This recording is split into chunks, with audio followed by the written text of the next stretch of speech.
Hey kids, how's it going? Hey, oh my goodness, what's going on? How y'all doing? What's crack-a-lacking, y'all?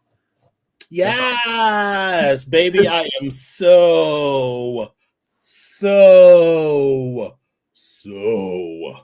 it one more ready. time. One more time. So Huh. ready for this 4-day weekend. Huh. Come on, somebody. What are they doing? I can't wait for this 4-day weekend. I can't wait for this 4-day weekend. I can't wait for this 4-day weekend. I ain't gonna do shit. Okay. Whew. All right. You know, I just made that up on the spot.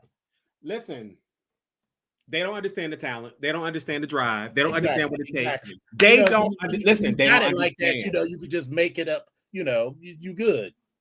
They don't understand. They don't understand. They don't understand. They don't understand. They don't understand. It's all right. It's all right. You listen. You was a musical genius. Stevie Wonder is your eighth cousin on your great uncle's side. So Roy Dale and Avasteen's grandmother and my grandmother, okay, say they were sisters.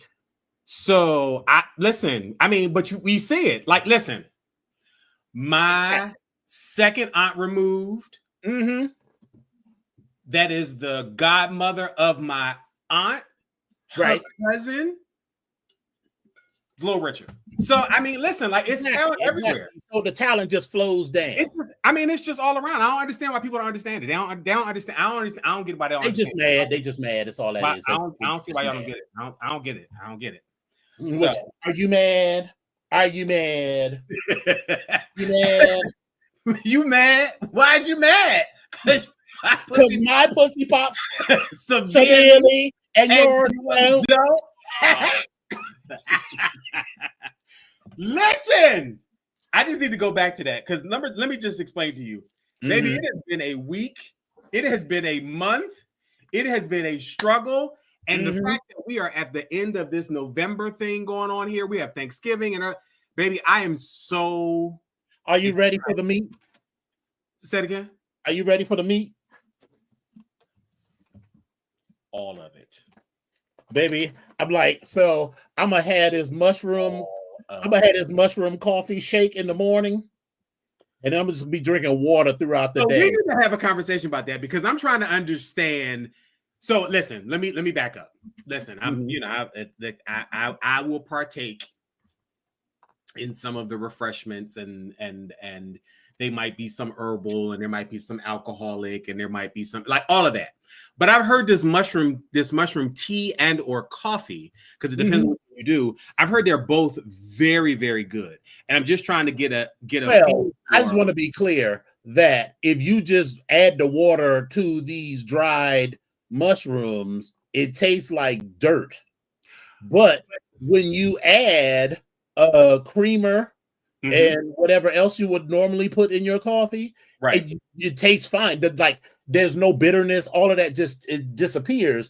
But what I do, because I take medicine for the sugar and just other stuff, and it also is kind of a meal replacement, because when I drink that, I actually feel full for a couple of hours. But I also have noticed back when I was briefly taking Ozempic, girl, that should make me sick as hell.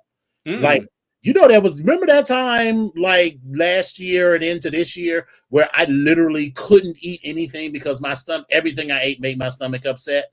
So that sort of stopped, but then I would get heartburn like all of the time.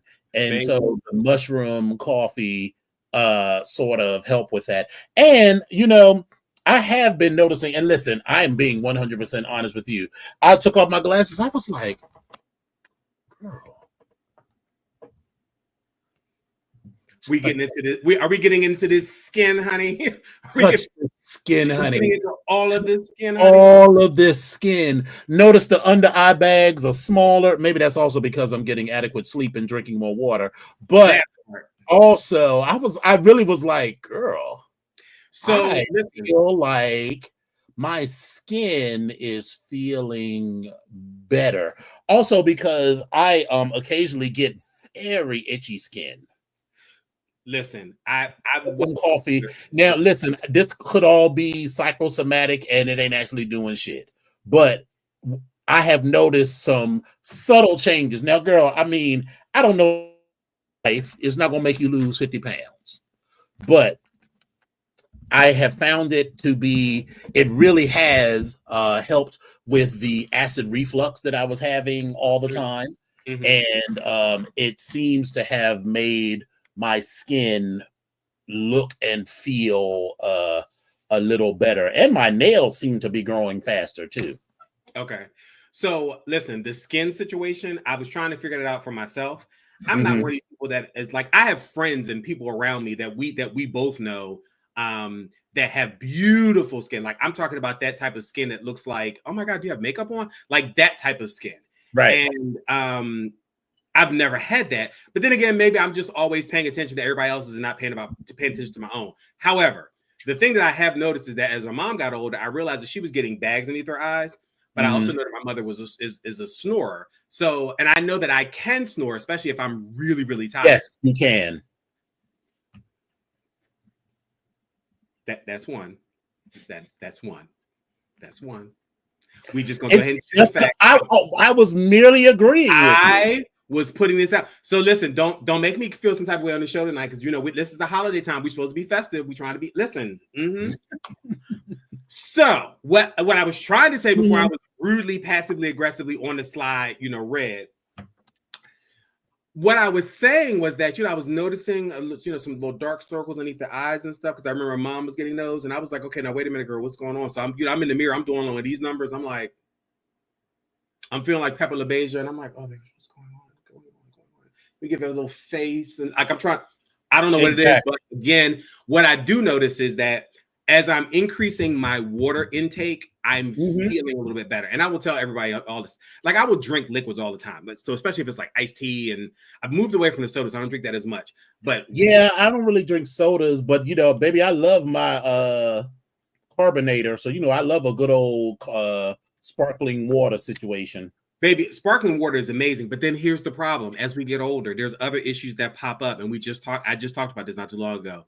Maybe listen, this whole between the kidney stone situation and some other, sparkling water is not really on the menu all the time, so it really should just be clear water. And I was like, oh God, no carbonation. What, sparkling water is not good? It gives you kidney stones? It can make some of these situations. I'm just going to pretend like I never heard that. A little bit worse. So I've never heard that. I'm gonna have to look that up, because baby, that will change my whole life, because I really do love it's water. Yes, it's water. And I'm not talking about like a diet blah blah blahs. I'm talking water. You put it in the machine, you press the handle, it adds carbonation to it. Anyway, you were saying. Yeah, all I was saying is it doesn't cause kidney stones. It's just not necessary. It's kind of like your body, like for instance, we'll just talk about, I don't know, we'll just say Vaseline. Vaseline, yes, it could make stuff slippery or make stuff even slipperier. I can't even talk today. But your body, whatever you put it on or wherever it goes, stuff will still slide, but it just makes it a little bit easier. And it's just kind of the opposite, I guess, with sparkling water. And there's like, it depends on what you look at, because if you look at a couple different places and, outside of your doctor's office, and you like on Google or WebMD or whatever else, it'll give you like, it'll say it doesn't really cause it, but then again, it's not. I'm looking at a website right now. It says, from a nutritional standpoint, sparkling mineral water. That is the issue, because it's the additional minerals. But if you are literally just taking water, right, and adding some carbonation to it, or just drinking plain carbonated water, then you should be fine. So I just kind of like, thank God, girl. I was about to be like, no. Because again, with the, and I guess I probably should be more specific, but again, with sparkling water, sparkling mineral water, Yes. it can add to some of the deposits that will lead to kidney stones. But again, the 100%. carbonation in itself may not necessarily be totally bad, but it's just not necessarily all that great. But you probably shouldn't drink. You probably should just be drinking regular water anyway. That's just my summary. I'll do it that way. But anyway, so yeah, I like the sparkling water though, but I've been moving away from the sodas and stuff. But again, like I said, with the water, I'm feeling a little bit better. I'm not seeing as much of the dark circles, but I am noticing like I'm getting, like I see these little, even in here because of the lights, these little indentations underneath my eyes or whatever. Now, part of that also could be that I'm not wearing my glasses the way I'm supposed to be wearing them. Let me be clear. But a bitch is not out in the streets without my glasses at night. So let's be clear. Other than that, I'm trying to, do good with it. But I didn't even know that you actually stopped taking that stuff. I mean, I remember you were saying we were having those issues. I know you stopped taking it, but I mean, good for you. Oh, I started taking it a while ago, and they replaced it with this other drug that requires me to up my water intake. So that's why I'm saying all of these things together. That's why I'm not trying to claim that this mushroom coffee is going to be totally life-changing, but it has certainly helped in a little way. But the water is probably what's really helping with my. That's my thing. And then I'm getting to the point where it's like, I want the convenience of having a water or a bottle or something. Like I want that convenience. And it's so awful because I don't want to, like I used to I had my little my Brita water filter and it was amazing. But I get a little annoyed because I don't want to spend these $30 on these little cartridges or, for this pack of cartridges. I get mad. I'm like, I could just buy some water and call it a day. But I think I'm gonna just go back to that, start using it. Because I get to this point where it's like, oh my God, the bottled water's gone. I can't drink regular water. And I'm like, you really can. Well, I have the bottled water that comes to the house. But then, once I bought my new fancy refrigerator and it has reliable filtered water. Right. So half of the time I just get the water right out of the refrigerator. And listen, it's already up paying the money for this bottled water and just drink the water right out of the fucking refrigerator that I'm paying for. Yeah, listen, it's filtered and it's coming right out of the tap. So I go back and forth with that. But again, it's the convenience of it. And I know I like a bottle, like something that looks cute or like something I can carry or whatever. And it kind of gives me, so I kind of like that. So that part works. But I will say the one thing that is nice about having the bottled water and the dispenser is that it I can get hot water on tap. That part too. And so I've entertained that idea because I was having this same conversation with Gray and 007 about that. We were talking about that water. And I was like, maybe I will. But then I was, first of all, it's just me and Clark. Now listen, I got clowned by some of my besties that was like, well, why are you giving her bottled water? I was like, the fuck? Wait a minute, you get a cat bottled water? Excuse me. This is the same conversation I just had with everybody else. If I'm going to fucking drink bottled water, the fuck makes you think I'm not going to give her bottled water? I don't understand. Like, what the fuck? Because she's a cat. She'll lick her own ass. We put stuff in our mouth that's on everybody else's body. So what's the difference? I feel so. What I'm not going to do. I mean, I'm just trying to understand.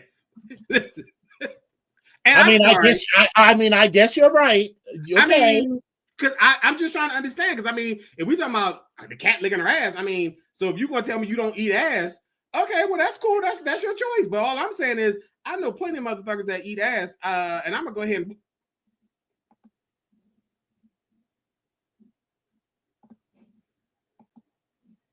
I'm just saying. So I mean, But anyway, all in all, this week, I'm glad it's over. I'm glad this month is over or about to be over. Getting closer to the holiday, which is, one of them is tomorrow, and then Christmas coming, next month, and New Year's, and I'm looking forward to the time off. And the sad part is I have tons of stuff to do as far as work before I get to that point where we're off. Right. But baby, it's a lot. But I'm looking forward to it. Listen, I looked at my little cruise profile, told me 33 days. I was like, what? I was actually thinking I feel like I missed a cruise, and I haven't been on a cruise since 2022. Since we went to where the fuck did we go? That was the black. That was a blackout. That was That was the cruise after blackout. That was the cruise after blackout. Is that what that was? That was in Fort Lauderdale. Yeah. We took the cruise out of Orlando. Oh yeah. Oh, when you dropped the wallet. Yes. Oh, just thinking about that ruins me. Oh. The way that would have ruined the whole fucking trip. Listen, and we probably wouldn't have been able to get on the goddamn boat. I still have my passport, so I would have been able to get on the ship. I would have been able to perfectly enjoy the vacation because, I do the shit all up front. My credit card was already mapped to my account. I would have been fine, but I would not have been able to relax because all I would have been able to think about is, well, you know what? I probably would have just been like, here's what I'm going to do. Because we were getting to the port super early, I would have just canceled all of my credit cards except for that American Express, which was mapped to the cruise ship, and just worried about it all when I got back. But yeah, girl, that was the worst 20 minutes. Let's be clear. I'm always going to clown you about this American Express. Listen, let me tell y'all something. Dominion has the heaviest motherfucking American Express card ever. It's like triple titanium vibranium and like some other alloy. Standard platinum American Express. That's how everyone comments on it, but that's how heavy the card motherfucker is. Now, when I get a black card, you can we can really have a conversation, but we can't have a conversation because we have a black card. That means I have a minimum wealth of $20 million, and you'll clown me, but we'll be clowning from our private jet. Listen, all I'm gonna say is that motherfucking card it weighs as much as a bottle of water, and he carries it in his motherfucking wallet. That motherfucker's heavy. He lays it on the counter, and it's like, king, king, king, king, king, king, king. I was like, what the fuck was that? But hey, it's all right. But that same card, whether I got $1 in credit or $1 million in credit, still weigh the same. So don't assume that it's money on that card just because the card is heavy. I just want us to be clear on that. I ain't even into all that. I'm just talking about the fucking card just being fucking heavy. That motherfucker is heavy. I thought we were in where were we? We were checking in a hotel in Ohio or something for like, I think it was leather leadership, not Claw. And it was like you dropped on the counter, it was like, I was like, what the fuck is that? What the fuck? Listen, the Navy Federal had these heavy ass cards. We got the cheap plastic shit. We got the recycled shit. That's what we got. So what I was saying is that I was thinking it would be cute to do because I don't want to. Here's what I don't want to do. I don't want to be on a boat with a bunch of cheering. So I don't want to go in the summer. Although the summer, like when I used to cruise all the time, we used to go in the summer because 2 of the people in the group were teachers, and the summer was the best time for them to go. Mm-hmm. But I feel like an April cruise, little 7-day cruise would be cute in April. Let me tell you something. I now have to look at my schedule in doses of work. Like I'm trying to look at my schedule, like whether it's the academic year or whatever. I'm just like, okay, work, play, work, play. Like I need to plan out that, like I need the breaks in between. So it's like between Thanksgiving and Christmas and New Year's, like that's always one good time. I don't need no other vacation after that. So what's April giving? April can be wide the fuck open because if we go through January after MAL, then we look at like February, March, and April. That's almost 3 months, especially if it's at the beginning of April. I feel like I want to do it actually near the middle to the end of April because that'll be the relaxation before the madness. Well, we got to keep that in mind. We got stuff coming up in May. Right. So that's why I'd rather do it then.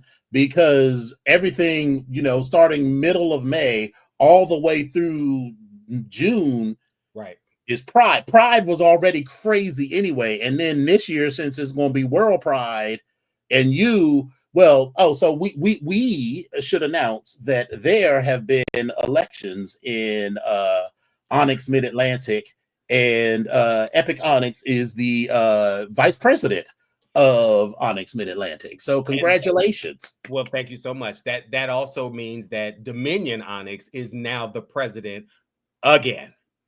Congratulations. Yes. Congratulations. And so therefore we will have a lot to do. So I think a cruise in in April, and then a cute what's August looking like? Because I think a long weekend in Cancun. So here's the thing for me. The only thing about that is, August starts the academic situation. So if it's at the beginning of August, that's one thing. But at the end of August, that's an absolute no-go. And usually what about Labor Day weekend? That's still September because the kids are still coming back and they still, We'll figure that out. I'll put it together, and then I promise not to leave you out of it this time. Y'all heard that, right? I just want to make sure everybody, y'all all heard that. Right? I just want to make sure everybody heard that. I just want everyone to be clear. That is two. That's two. What was the first one?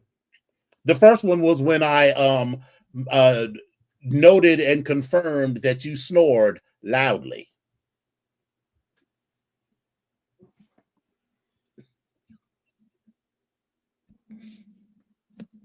That was my giving you one. That was not you giving me one. That was my giving you one. Okay, girl. 1 and 1 then. So if that's the case, it's 1-1. That's where we're at. We're at 1-1. It's good. 1-1. There we go. Okay, we're at 1-1. Okay, all right. Okay. All right. There we go. All right. So I am glad that I'm glad that you have made Greg, shut up. The loudly is new. Hush. Anybody ask you nothing, sir? Anyway, so everything is good. You're off on Friday too, right? Baby, I am off now. What are you talking about? Bitch, I'm off now too. I'm off now. But let me be clear. Now, a bitch did a bitch decided that they was gonna go and pull some extra change and get this second job. Oh, so you're working on Friday? No. No. You're working on Saturday? That my availability is open on Saturday. But here's my thing. When you are planning this schedule, especially if it's in a retail situation, you should know this stuff 2 weeks in advance. That's how I generally feel. So what you're telling me is I done went to work this week. I done came in on Sunday for a hot minute, Monday for a hot minute. Monday for a hot minute, and also Tuesday working. Okay, so you know that I'm not available on these certain days, Wednesday evening, Friday evening, because again, every other Friday, I got to go get my little, I got to go see Fred and get my little stuff, get my little my haircut and everything. And then Saturday, we're good as long as it's not early in the morning, but I'm not working no full-time hours. I ain't doing all that crap. So that's pretty much what it is. And Sundays are out. I'm just not, because I'm not working on Wednesdays and Sundays. Those are definite days that I'm not working. Wednesdays, Fridays, and Sundays, excuse me. Those are definitely days that I'm not working. But on a Friday, if somebody calls out or something like that, I can alternate as long as it's not a haircut week. I don't really care because I'll come on in. But right now we ain't got no schedule, so they're like, "Oh, we'll call you on Saturday." Excuse me, baby. Listen, girl. No, you. What you're not gonna do is wake me up on Saturday morning talking about, "Hey, Mr. Epic, can you be here at 1 o'clock?" No, girl, because I already have plans. I just need you to understand that this is money for liquor, men, and weed. We'll just say drugs. And I'm you now in this scenario. And I'm a grown man with a full-time job. So I have a schedule. And I don't just be sitting around waiting with my thumb in my ass, waiting on somebody to call waiting on y'all to be like, "Hey, I wonder what Epic is doing." Bitch, if you tell me today that you need me to be there, not this Saturday, because it's already too late for this Saturday. Next Saturday, I can make that happen. Oh, but wait, but see, that's the other part. When I called, because I was like, maybe you forgot because I'm new. Let me go ahead and get you into the groove of things and what's going on. Oh no, we'll call you Saturday. You'll call me on Saturday? Okay. Well, listen. Girl, if I'm not already on the schedule, you can call all you like, but the answer is almost certainly going to be no. Baby, listen, you can call me when you want to, but listen, don't call me early in the morning. You're going at the end of this Christmas season, you're gonna have made $2. Listen, I'd already made more than that, but I got irritated. And listen, I do not want to offend anybody, but let me be clear. Y'all know I'm born and raised in Philadelphia, so I'm gonna go ahead and tell you what I know. Baby, I see a setup when it's coming a mile away. The players have changed, but there's something about the game that always remains the same across the board. Baby, some of these immigrants, I can't even say immigrants. Some of these people that are from other countries, because they are on a bartering system, or they kind of feel like they can, jug you down with price and all that good stuff. They have this little playful mentality when it comes to like pricing, and they want to kind of go back and forth with stuff. They just want to barter with you, and some of it is a little slick, but a lot of it is not. At the end of the day, this is the item, this is the price. Do you have it? Great. Do you want it? Better. I'll sell it to you. That's all it is. But when you come in and you start doing shit like, I had two ladies come in, and they were supposedly not together in the same line, but then miraculously, your aunt is at the cash register. She's having some problems. Now, first of all, you got 4 wallets. Number one, why you have 4 wallets? I don't even understand. She's buying 4 wallets? No, you have 4 wallets, and I'm talking about like a woman's change purse. I'm talking about the long billfold that kind of looks like a checkbook cover that has credit card slots in it, and like the ones that zip up. Like you have 2 of those, and then you also have your purse as well. So you have 4 different wallets that have cards in them and stuff. You just sitting there talking, and you know how sometimes when people start talking to you, they can distract you when you're doing something, and you might miss a step. And I was just like, I'm listening to her, and I was like, why are you rambling so much? What are you like? I feel like you're doing this. Yeah, girl, they're trying to steal something. So she did all that. She rang up this stuff. It was almost $200 worth of stuff. Then she got to the point where she says, I'll be back. My credit card is in the car. And she's standing there in the line. She's looking through all 3 of these wallets, all the pockets and all this other shit. She's pulling stuff out. And I was like, yes, Greg, all the wallets were hers. They were all hers. So then she says, I'll go outside. So we suspended the transaction. And then she came back in with a credit card. She said, okay, great. Put it on this card. And all of it didn't go through. So then miraculously, her niece, who was in the line behind her, was like, oh, I'll pay the rest of it. Now, she was just in line 10 minutes earlier because she was trying to charge something on a gift card that hadn't even been activated. So it was like, what the fuck? So then we got her stuff sitting to the side. Yeah, this all feels very stunt queenie to me. Baby, listen, I'm telling you. And I'm standing here and I'm like, so I'm watching this happen in real time. And I was just like, like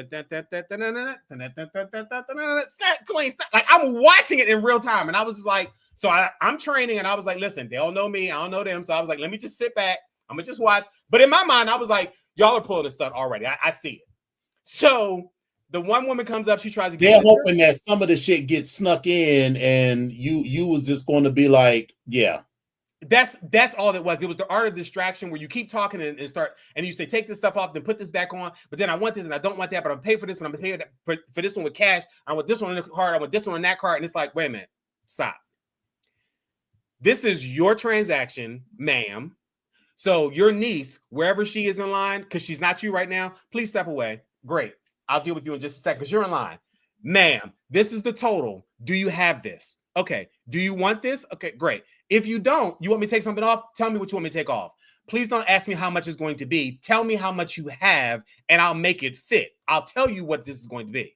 Mm-hmm. We went back and forth with that. Then they called the another niece in from outside, and then she had a credit card. I was like, the store manager had already came over. She was already in the midst of this, and I was like, well, girl, you got it. I was like, I already knew it was going. I was like, okay, fine. So the auntie left. Then the other woman that came in, she did something similar. She got all of her merchandise, then she left. Then the second one who came back in, who was the niece, she came back later on that day and she said, I just called and I said that I didn't get all of my items that I was rang up for. And I was like, Now, this is my first day behind the counter tagging stuff. So basically stuff that's been left at the cash register because I've been standing all this time, I'm now tagging it and putting on a rack to go back. I'm the only person standing here besides the trainer. No one else has done any other transactions. So all the stuff that I've tagged is hanging on this rack right here next to me. Right. So when she comes in and says, I had 2 blue sweaters and I had this, that, and the other. And I was like, there's no blue sweater on this rack. And the woman was like, but I purchased it. I'm not lying. No one said you were lying. I was like, but everything we brought back was right here. So the store manager comes over, they go back and forth, and she done called the store manager rude. She was like, "You are rude every time I come here, this and other." And I was just like, do you want this stuff? Or girl, nothing that you say is make me gonna give you 2 sweaters. But listen, this is what my manager said. She said, "Well, ma'am, that's all great, fine, and dandy." She said, "But what I'm going to have to do is I'm going to have to review the tape. It's going to take us probably about 3 hours to get to this portion of the tape. So did you want to?" She's like, what I mean, you're about to close, and I have stuff. Exactly, because girl, if you really, because here's my thing, if this really happened, and you got home and you went, you go through your shit, it was like, oh, girl, I did not get my 2 sweaters. Fine, review the tape. And then at the end of the tape, give me my 2 fucking sweaters. If you are willing to let that go, because what that means is that you are willing to give this company, wherever it is that you work, you're willing to give them the $50, the $100, or whatever, and not get your merchandise. I don't know where they do that shopping at this place in the first store in the first fucking place. So, girl, bye. That's how we know it's a whole stunt. Because if you and I went to the store and we bought a bunch of clothes and we get home and realize there was $100 worth of shit missing, and we came back to the store and they said, "Okay, let me review this tape," I'd be like, "Fine, I'll wait." Because y'all got $100 worth of my shit. There's no way I'm walking out of this store without either $100 or my shit. Right.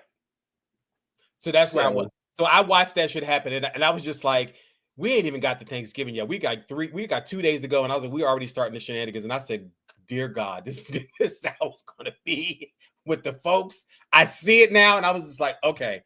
That's why I don't even like shopping in that store too fierce. Baby. If I go in that store and the line is more than like 3 people deep, I dip, because it's just a no for me. Listen, I was like, this is how it's going to be all, and I see it already, but I was like, all right, fine, whatever, no big deal. But what I'm not going to do is I'm not going to allow you to get me all bent the fuck out of shape over nothing. Because I will, listen, unlike my full-time job that's giving me benefits and a larger paycheck, I will cuss you the fuck out at this part-time job. I just want you to understand that. I will cuss you out. I just want you to know that. So, because I don't even plan on working here very long, but I will cuss you out just because, and I'm gonna try my best. The BGKH fam, I'm gonna try my best not to cuss people out. I will try. I solemnly swear that I will try not to cuss anybody out. But if you give me too much, I'm gonna cuss you out.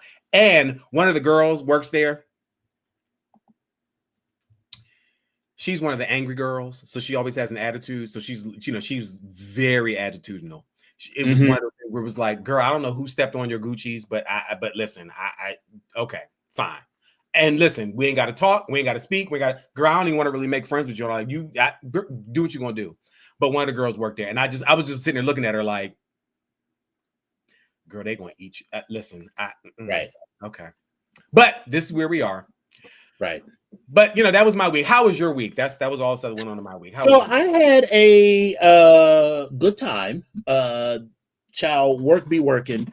The boss, it was on vacation starting a week ago. So this is the second week. So she'll be back on Monday. So baby, I was talking to one of my work besties, and I was like, "Girl, I didn't say girl because he's heterosexual, but I was like, man, this has been the most low-key."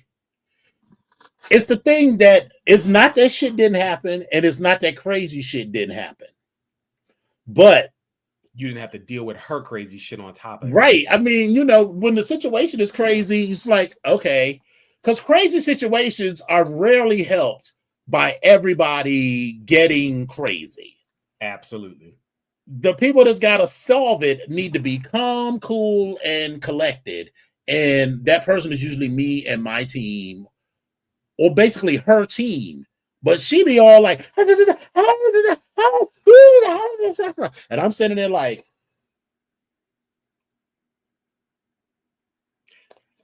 we will solve all of this. Just let us handle it. We have got this.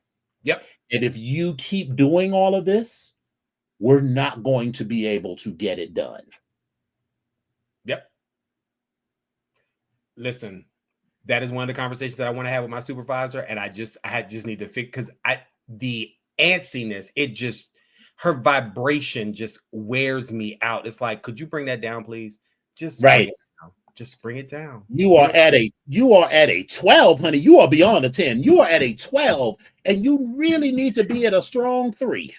Yeah, like you ain't got to ask me no questions. And the thing is, I'm gonna tell you what's gonna go on. And again, there's no need to get down in the weeds on certain things. But whatever. I'm going off topic now. But so then that was fine. And then Greg came to town, and we went to this. We got to try it. We went to this cute Korean barbecue spot called S12.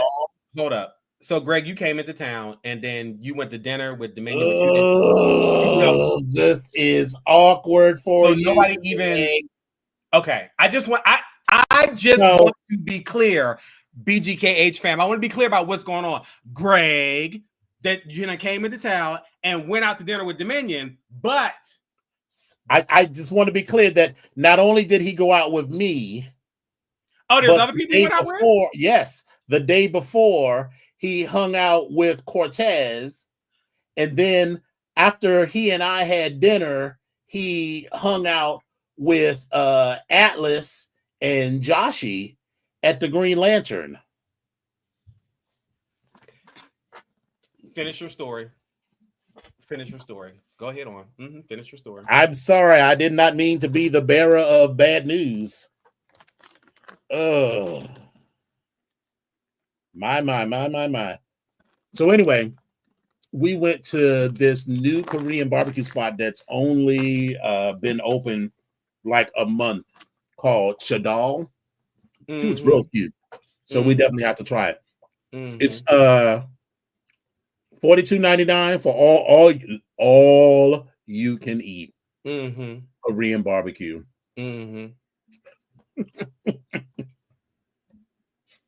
So we definitely have to put that on the list. Oh, it was delicious, Greg. Is that what it is? It was delish. Okay. It was really good. So I feel like that's a place that you and I can put on the list. Okay. I'm fine with it.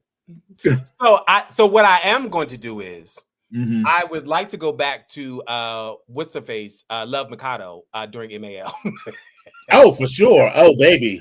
I have been dreaming of that for the longest. I got my platinum card ready. I definitely want to go back to Love Mikado because, baby, that was yes. We'll put it on the list. That'll be what we'll do on Sunday evening. Okay, I can do that. You're on. No. See, Greg, what you want me to do is you want me to sing backup. You want me to do oohs and ahs. I don't do oohs and ahs. So go on and talk to all the other people. That's all right. I'll see you probably at MAL or something like that. I'll see. It's all right. We good. And then so that was Saturday, and then on Sunday, me and best friend we took the train up to Philadelphia.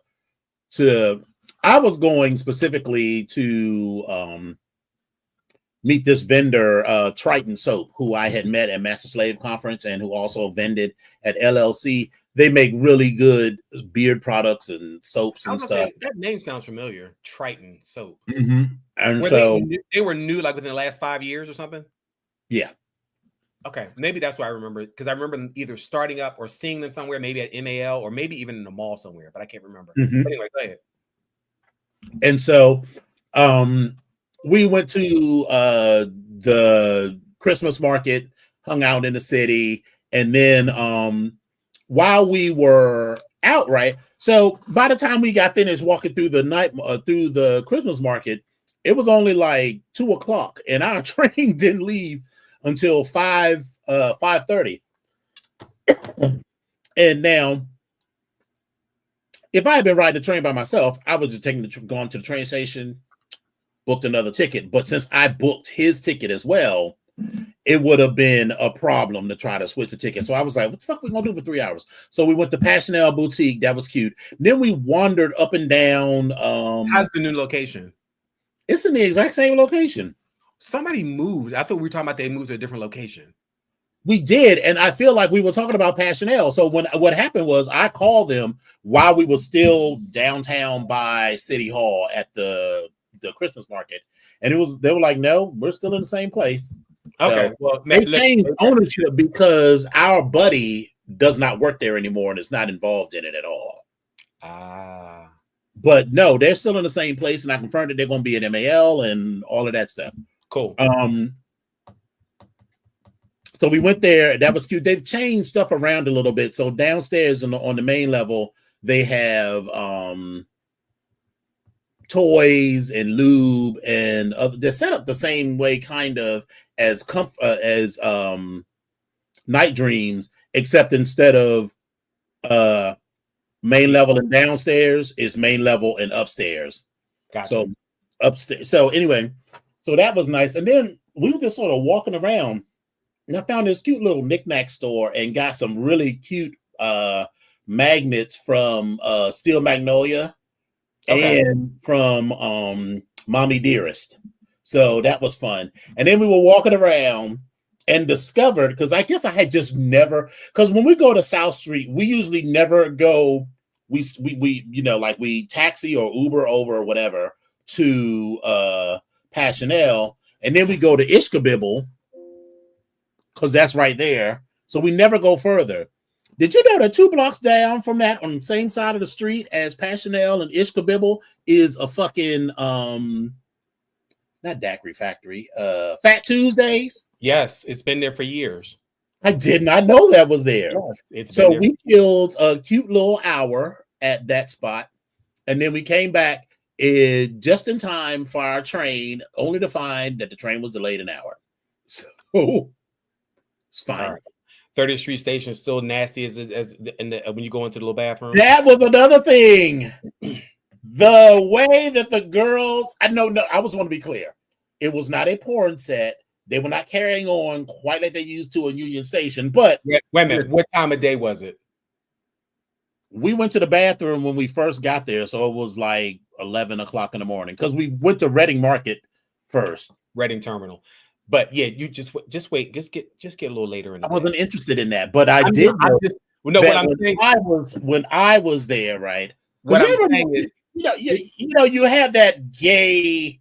It's like just if you're in Star Trek, you walk in, you do a sensor sweep, and while you're not paying attention to who's at the urinal, you're sort of noticing. It gets worse as the day goes on. And then like. People who aren't actually people who are pissing just piss and keep it moving. But people who are at the urinal for shenanigans hold their dick in a certain kind of way. And there's also a lot of side-to-side eye contact in a way that when you are at, how it is, when you're in the bathroom, you're generally, but there was a lot of side-to-side eye movement. And I went into the stall because, I'm modest. And I did the sensor sweep. So demure. Very, very demure. Very, yes. So I noticed who was at the urinal before I went into the restroom. And I needed to adjust my clothes and get everything together. So I was in the bathroom in that stall for a good 5-7 minutes. Much longer than it would take people to piss. And when I came out of the stalls, I did another, and this is all unconscious. I'm not purposely looking, but I did this unconscious sensor sweep, and my brain saw the pattern. I was like, wait a minute, these same motherfuckers are still at this urinal. Or so either everybody has a huge bladder or a shy bladder, or there's some shenanigans going on. When there's 5 urinals, and you see, instead of them being at every other urinal, they're 1 and 2 or 3 and 4 or 2 and 3. Exactly. So I noticed all of that, and best friend confirmed that the urinals were, were a little shenanigan-y, which I already knew, because remember that time I went to Philadelphia for the sex party at Club Philly, and remember I ended up getting stuck outside, but I had my bag, so I didn't have to sit in the rain.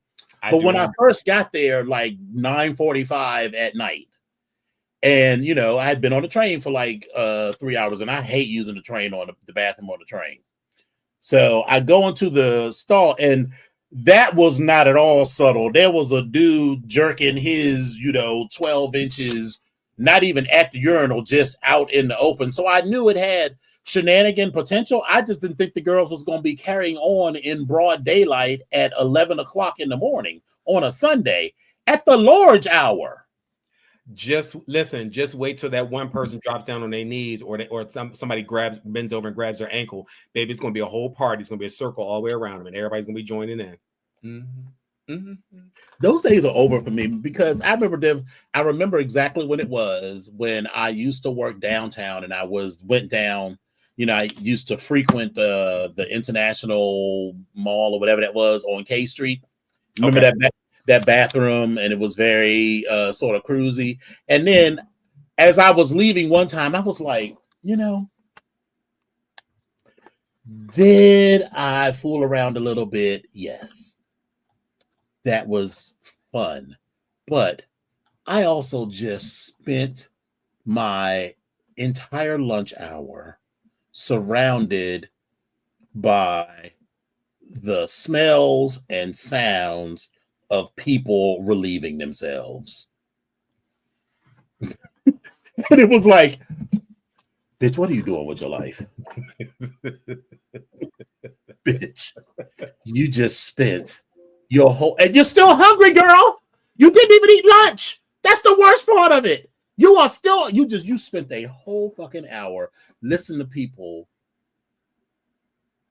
Yeah, okay, so you spent 10% of your time, screwing around. Okay, you got your dick sucked a little bit, you got a little hand job, but that was 10%.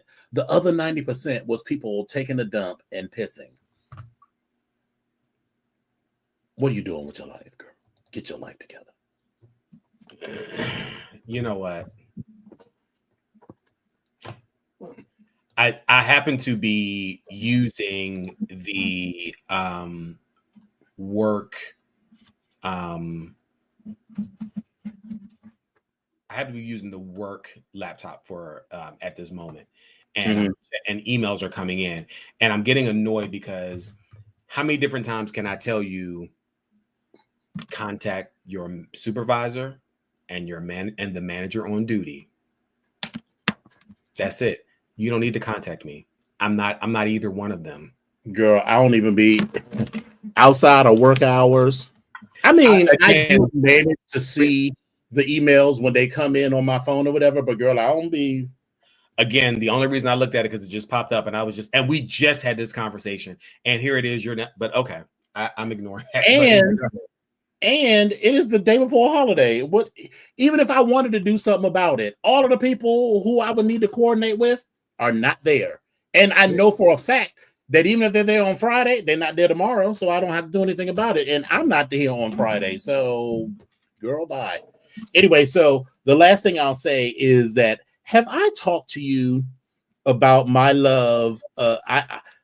They don't have a general name, but I'm referring to them as adult snackables. Which? So there's this company, I can't remember the name of it, but you know what a snackable is. But right, I do like the snackables ham with some salami. So are you talking about the ones that you get at like 7-Eleven where they're like meat and nuts, or like? Well, this is a little bit fancier than that. You get them at most grocery stores, but it'll have like several slices of salami or pepperoni or some sort of charcuterie meat, and maybe a couple of little bruschetta crackers and some slices of a semi-fancy cheese. Baby, I am so in love with my adult snackables.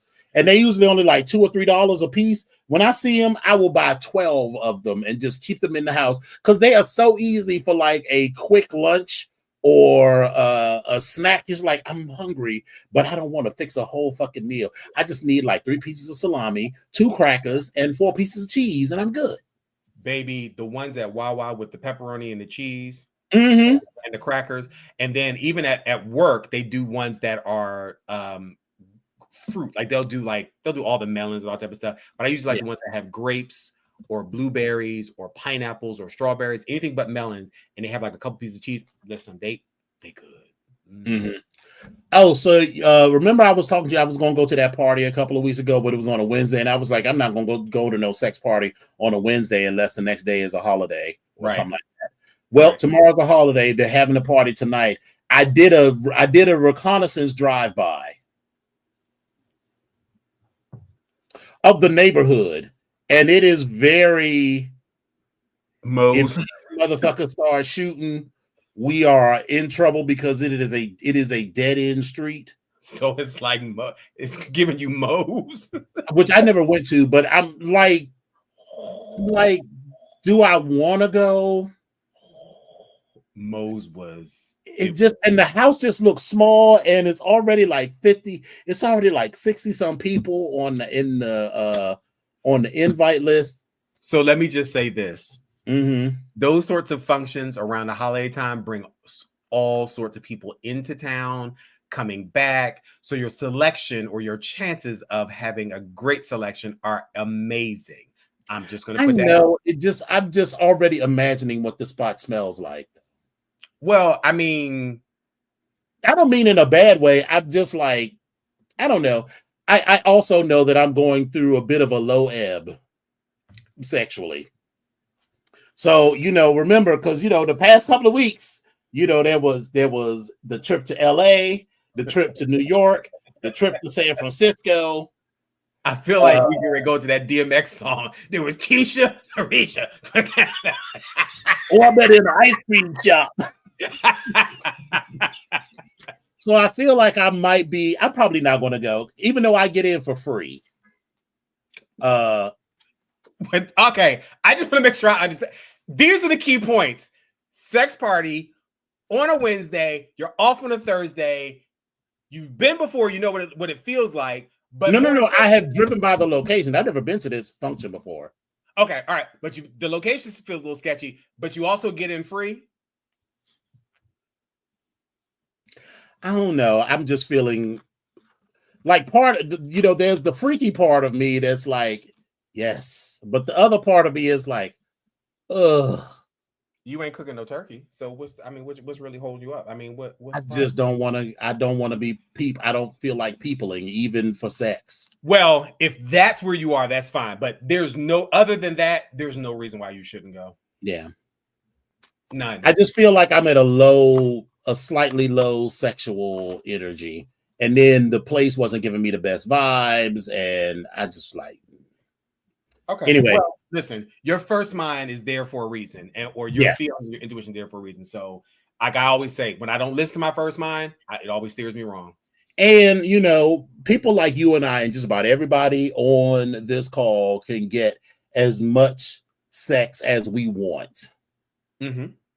So I don't feel like it's not like we live in, the middle of nowhere, Ohio, and if we won't go to this party, we're never going to get this opportunity again. Baby, I'm about to be in Fort Lauderdale for 2 weeks. That's the party right there. I probably need to save up and start doing. Do they have a membership? At that spot? Yes. Yes, Slammers has a membership. Okay. And I will get the membership, and I will, because normally the membership you will get your money's worth. You're going to get your money's worth. I will get my money's worth, because if you aren't a member, each time you come in, it's $27. Right. But for the membership, you pay $40 for the first time, which gets you in, plus the membership. But then each other time, it's only like $15 or $16. And I'm going to be there for 2 weeks, which means I'm going to go at least 5 or 6 times. So anyway, so let's look at a few things. We're not going to get through all of these. I do want to. I don't know that we owe an apology per se, but that show last week was short as shit. Babe, listen. So okay, so yes, I let's chime in. Let's talk about that for a second. Baby, we was both wore the fuck out. All the way. Like it was, and even before we got to the show, like I just want y'all to know, just in full transparency, like we've had moments where stuff has happened and we're just like, I'm not emotionally able to do this. Like I just can't think about this. I'm not in this headspace. But we've also been in shows where we've started off and said that, and then as we've gone along, like we were glad that we did it. At least I know for myself, we're glad that we did it. It was very cathartic just to talk about some things. But last week it was like, all right, well, we can't cancel this show. We got to go ahead and go on. Like, okay, all right, let's go. And we had a little attitude before we got, not the attitude. We both were like, okay, not with each other, but yes, and no, just in general, like, okay, I just and it was like, we're gonna do this, be out, and that's it. Like, oh, here we go. Thank you, we're gonna go back. That was fine. That was fine. So, but that's not how we normally function, and y'all know that. So, like you said, it's not necessarily an apology. I guess it's more of a clarification or more of an acknowledgement that, you know, we will generally we are pushing it till 9:30, but I was like, all right, girl, it's 8:45. All right. Well, and if that's the case, listen, we need to get on this because we got we're almost 2 minutes away from 9 o'clock, so we need to get this rolling. Right. So the first question, this is something that literally just popped up. So you've been arrested for murder. You're innocent. You get one call. This is your phone book. Who are you calling? Ooh.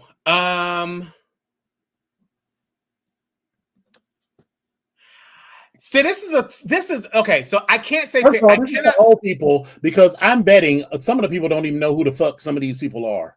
Right. Because listen, Jim Rockford and the Rockford Files and Columbo, baby, listen, but he used to wear me out with his like disheveled all over the place type of shit. But he had a straight line, but he was just but anyway. So if I've been arrested and I get one phone call, I need somebody to and I'm innocent. The person that seems to find out all the information to me would be somewhere between Columbo, Matlock, and Jessica. So I would definitely be. It would definitely for me between Columbo and Matlock. It's just interesting because I was watching a TikTok clip yesterday or a couple of days ago that said there's a group of people who actually believe. Hold on, let me see if I can find it. Jessica Fletcher, serial killer. Not serial killer. Yes. So there is this theory that Jessica Fletcher was a serial killer because she lived in Cabot Cove, this little tiny ass town, right? But there was more murders per capita in Cabot Cove than it was in DC and Chicago and LA and New York.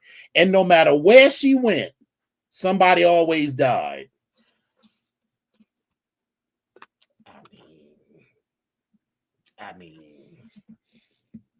I mean,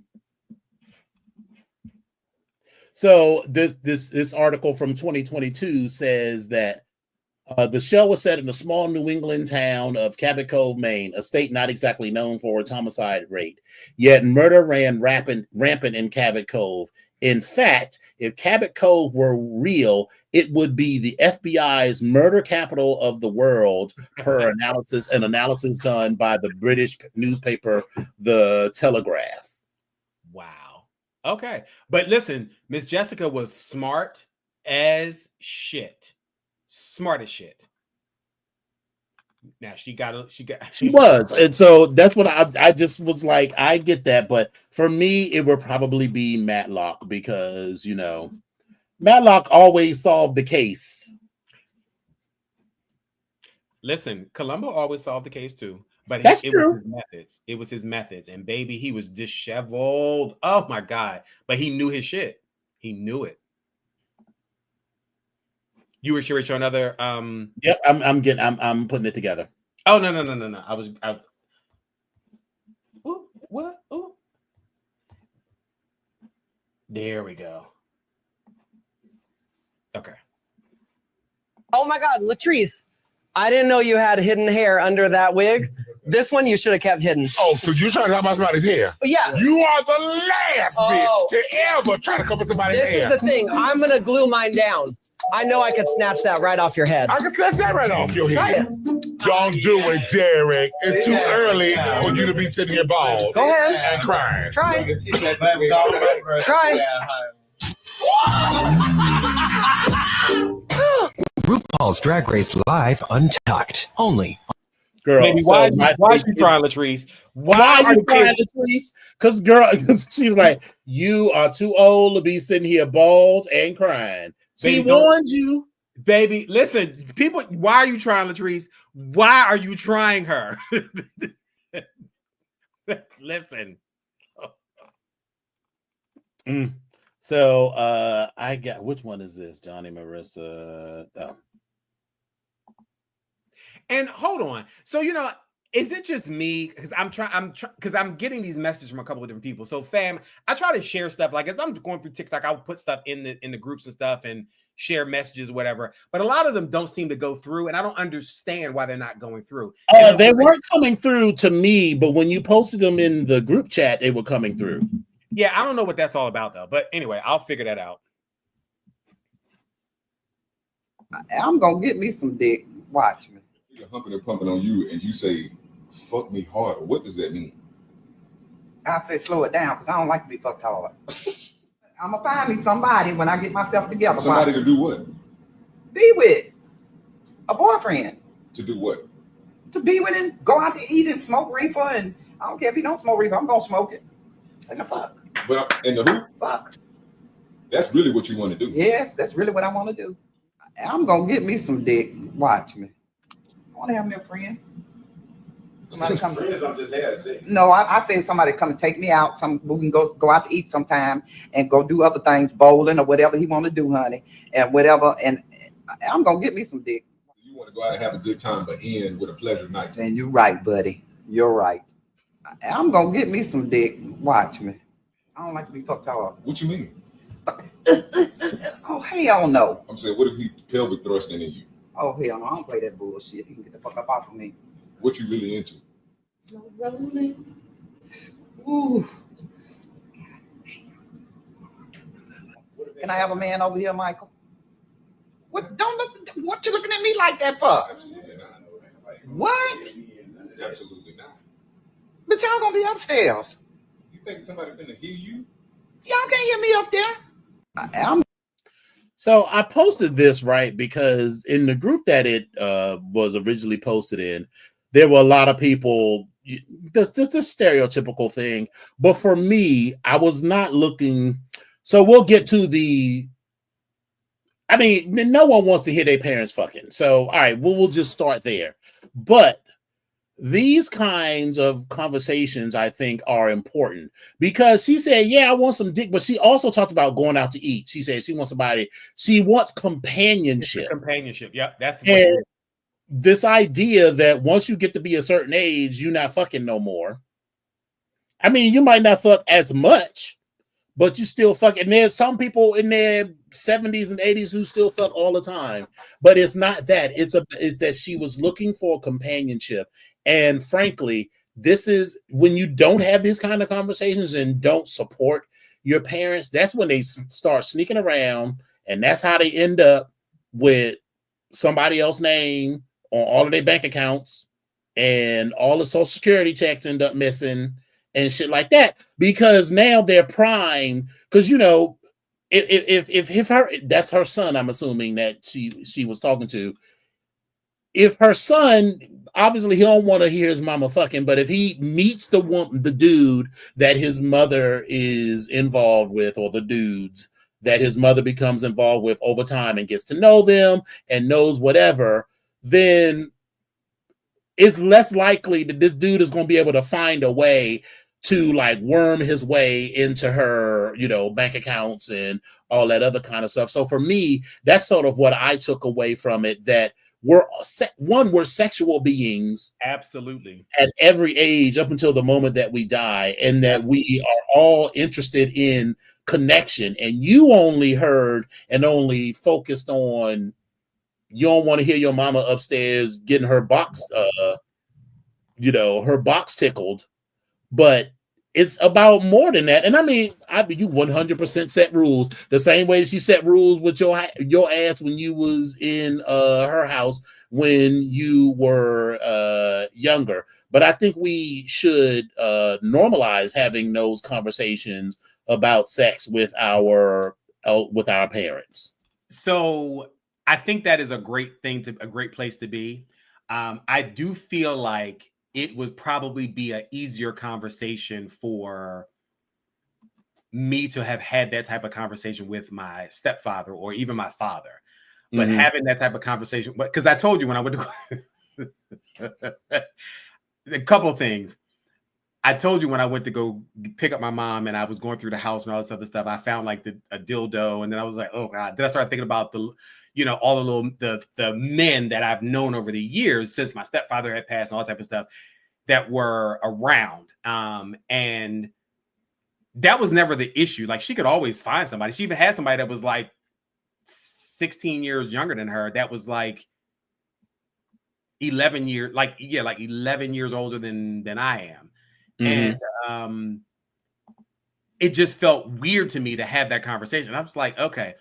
But I think that with my mom, it would be a difficult conversation. But yes, it's important to have that. But it's a little awkward because, especially if you don't talk, having sex conversation with your parents is just uncomfortable. Whether it's you having sex or them having sex, it's just a little 100%. It's uncomfortable. Definitely uncomfortable. Because I can't even. Yeah. All right, so now time for a few Instagrams. Who works for you? Treat yourself. Treat yourself 2011. Once a year, Donna and I spend a day treating ourselves. What do we treat ourselves to? Clothes. Treat yourself. Fragrances. Treat yourself. Massages. Treat yourself. Mimosas. Treat yourself. Fine leather goods. Treat yourself. It's the best day of the year. The best day of the year. 3 words for you. So that's what Friday is going to be. Treat yourself. We're going to be because I'm going. You want to come with us? We going to Arundel Mills. You know what? Because guess what? I won't be at work. We'll talk after the show. Okay, come on. So, but Chris is going to be in town, and he wanted to go. Right. Yeah, he's going to be with us tomorrow. Okay. There's an underground gay network, like underground gay railroad. You think there's an underground gay railroad of like deals and discounts and. No, I would love to be a part of it. If so, y'all give me a call. Because I thought that's what I thought. Y'all, so y'all don't like if you working behind the counter and you hear a gay voice, you don't go, I got you. So what you're asking me, and don't y'all dare come for Brian. He's a friend of the community. He's an ally. What you telling me you're asking me if I work behind the counter somewhere and I hear someone with a gay voice walk in and go, I'll have a sandwich. You're asking me, do I give them like friends and family discount? Or just something. Just a little, just a little, hey, we're gonna throw another cookie in your bag. Or, it's because it's almost like this is to help with the struggle. Like this is a little extra for how they're gonna short you somewhere else. And you think, and you're under the impression that this is a global network of gay, global network of gay handouts. Well, since you put it like that, it sounds ridiculous. I'm not saying it's like a gay cabal, but I'm not saying like y'all have an app where it's like you can see where the gays are. Well, actually, we do. There's an underground gay network. So I thought this was interesting because this is, we talk about intersectionality. And I think for that white guy, that might not be the case. But I know if I go someplace and I see one of the girls, and I'm not suggesting that every time I go to Starbucks and, one of the girls is a barista, that I get like an extra pump of mocha in my shit. But on more than one occasion, I have gotten an extra pump of mocha in my shit. Or I remember just recently I was in Royal Farms and I ordered the 3-piece chicken tender, and the girl behind the counter, I get home, bitch, that box was stuffed with fucking chicken. So I think black people and brown people might be more primed to do that in this country than just white people. So white gays might not expect that to be, but I don't expect it, but I'm not surprised when it happens when I meet other, and even like in my job, I mean, I'm not in a position to give nobody anything working for Redacted Railroad, but if I am working with someone and, you know, it's clear either through their voice on the phone or by meeting them that they are one of the girls, baby, just my whole like if you and I work together and someone else will be like, I think it's late on that project, I will be like, it's fine. She's okay. Let it's it go. Okay. But if it was one of somebody else, I'd be like, hell yeah, that motherfucker late. Listen, so that grace, that whatever, I think is something that people of color are primed to do more than others. I agree with you on the people of color part, but I also think it is like I remember Will and Grace talk about a gay mafia, and they were like, "Who's the Don?" Mm-hmm. They were talking about like Elton John or whatever. But I do believe that within some of the subsets of the communities, yes, there is kind of like a gay mafia. Because listen, I know I will look out for the kids that, especially as I've gotten older, and there's some that I see. There's some things that I will do that they may not ever even know about because I know what they're ready to go through. Mm-hmm. I will do that for them. And I do think that I've benefited. I know you see him at Howard at the Black Degree Factory all the time, and I'm sure you might go out your way just the tiniest bit more for one of the girls, for some young queen that comes in looking for financial aid. So there's two, and I just had this conversation here. There's two types of the girl, and you know what I'm talking about. There's two types of the girls. There's the girls that's coming in that they're humble. Then there's the girls that come in and they know every goddamn thing. Mm-hmm. The ones that I seem to get are the ones that know every goddamn thing. And they're going to tell me how to do my job and what I need to do for them and why I shouldn't be doing this, that, and so forth and so on. So, you know, it gets nooch. Right. Nooch. Nunca. Nada. Mm-hmm. Ever. Right. But the ones that are humble, mm-hmm. I do a little extra for them if I could. I do. I try to get stuff processed. I make stuff happen for them. Even my colleagues, the ones that I know, I'll be like, okay, all right, cool. But right. Yes, I do. So Grace and I have been places, and I would tell Grace all the time, like, girl, just listen. You know the routine. If I'm having a conversation with somebody, girl, listen. If I'm not inviting you in this conversation, I'm not introducing you. They're not important. That's not what we're doing. Like, this is what we're doing. This is how we do. Listen, we've benefited from this several different times, and you and I both know we can work angles. Right. Listen, all the time. So yes. I'm not gonna say there's not a gay network, but I'm not going to say it's as organized as he may have thought it is. No, it is definitely not. But the Black network isn't organized like that either, because I don't necessarily expect every time I go to Target for the Black cashier to, you know, give me free shit. But you know, there is some acknowledgement in all the circles, and mm-hmm. So yeah, there's some acknowledgement like, okay, all right, the head nod, the, you know, maybe a little finger roll, like, something, we got something going on. We can figure it out. Yeah, right. You're invited to a restaurant, but you can bring one person with you. And if they start to judge the food or they complain about the food or criticize it in any way, you win $20 million. Who are you inviting? You're invited to a... So are we going to do this? What are we doing? Are we really Bluetooth device is ready to pair. We gonna answer this question? You can go first, girl. No, I'm not. I'm not. So I have two choices. Choice number one is actually our friend Thomas. Because that brother complains. I have never had, think about all of the times that we've gone out as a group.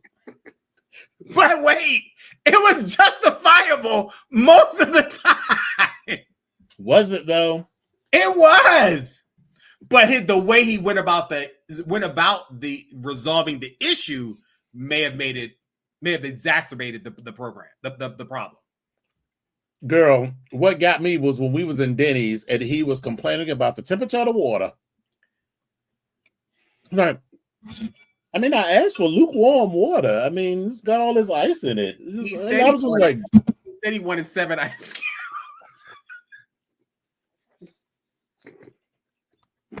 And the second person would be you. I knew it. Bitch, I knew it. But listen, to my defense, and in my defense, I will say that I don't like people messing with my food. And I'm okay. But when I order something and I try to be clear about what it is that I want, and if it doesn't come, then I try to resolve it. But then I'm going to use the Olive Garden as an example. Baby, what part did I miss? They fucked your order up at that Olive Garden. So I can't remember the food you have. I'm just gonna tell you remember exactly what I had. Fluffle over the fucking broccoli. Yes, it was whatever I had broccoli with it, and all I wanted was some butter, and they gave me some butter sauce. But then also my broccoli was cold, so then I said, when he brought the butter sauce, I said, "Can I actually have some real butter as opposed to this butter sauce?" Then he brought me 5 pats of butter that were ice cold from the refrigerator, frozen, fucking solid. It's like, what the fuck am I missing? What am I missing? But yes, either way, I'm getting my $20 million. I knew I would be that person. But so it depends on where it is that we go or what it is that people will complain. That's the part that depends. Because I can say the bestie would complain if it's the way something is cooked or way something is prepared. Kind of, and I would say you, but I'm saying you only in the sense that you know how to prepare something and when it's done correctly or not. And so that's the part for me that if it was your order and something wasn't correct, you'd be like, but I wouldn't even nominate you because you're not even that person that would. No, but here's what I would do. I would be like, I would be eating this rock, this where the fuck were we? Oh, me and Pat went to Ruby Tuesday, not this Tuesday, but the previous Tuesday, and he ordered his steak. Well, actually, we both ordered our steaks medium. Mm-hmm. And these past well done bricks that they brought out, charcoal. I was like, listen, I already knew. Listen, I like Ruby Tuesday because I love that salad bar. The salad bar went downhill, but okay. Yeah, well, yes. But girl, when they bring out a side of A1 with the steak, you already know it's a mess. But what I normally would do in a place like that, it goes on my do not return list. And you know what? The more I'm sitting here thinking about it, the one person that comes to my mind, believe it or not, is no longer with us, but it would be Lonzy. Yes. I think it would be Lonzy because I think, because he was in that industry, he kind of, you know what I mean? Like, that's the part where, like, he's going to say something like, this is not what you're supposed to be. And he would joke with us about that, saying, this, you're not supposed to do it. You're supposed to serve from this side. You're supposed to bring this. You're supposed to bring that. You're supposed to do it. So, yeah, I would have said Lonzy. I would say Lonzy. But, yeah, no. I had a question. Do you guys shower in the mornings? Yeah. So have you guys ever taken a and then not even like wiped it all and just gotten in the shower? No. Do that all the time. Jesus, that's all the time. Gross. That is my bidet. I love doing that. What do you mean? Where's your you get in there and you just clean your ass in the shower. It's two birds, one stone. Bend down. You bend over and notoriously with your hand. Soap. Yeah, no, it's just water. That's what I do. No soap. He doesn't use soap. I'm not a body wash guy. I refuse to use body wash. Well, no, you use a bar of soap though, right? No, nothing on my body. I hate it. I hate using it. You must smell awful. You just have all over you then. No, the water cleans me. The water cleans me, but I think that is one of nature's great pleasures is taking a poop in the morning, right in the shower. How do you clean your ass in the shower? It's the water is flowing through your butt, and you went through your. When you use your hands on your butt and you don't use soap. It's right with your hand with no soap. Yeah. Oh, Wait, what? I need you guys to try this at some point. It's awesome. You rub your hand in between your ass. Yeah, all the time. You guys don't? I'm cleaning my ass, but I have soap on my hands. You just cover yourself, hands and lower body, all that, with poop, and then you don't wash it off with soap. I'm in the shower. It's cleaning me at the same time. No, there is no direct spray from the shower head to your anus. Yes, there is. It comes down, and your back is to the shower head. It's hitting you in. I had a question. Do you guys shower in the morning?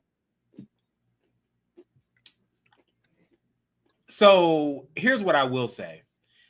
I am so happy to see that there are people that are less melanated that are talking about using soap and showering.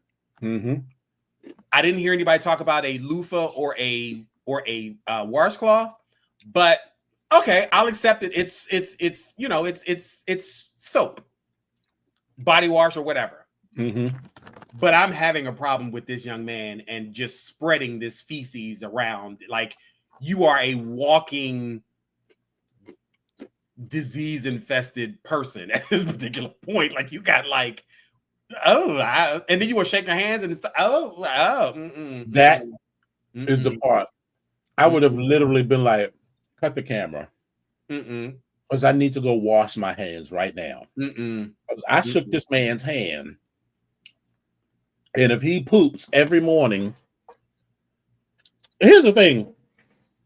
I mean, we're all gay men, so we know the things we got to do to prepare, and I don't necessarily need to do that on regular. But if you use the bathroom and then hop right in the shower, okay. But soap, honey, soap is a requirement. Just letting the water run down the crack of your ass is not enough. Even if you spread it, I mean, it just is a no for me. So I am that person that's also still having a problem with the bidet. And I've realized that I'm going to still buy toilet paper.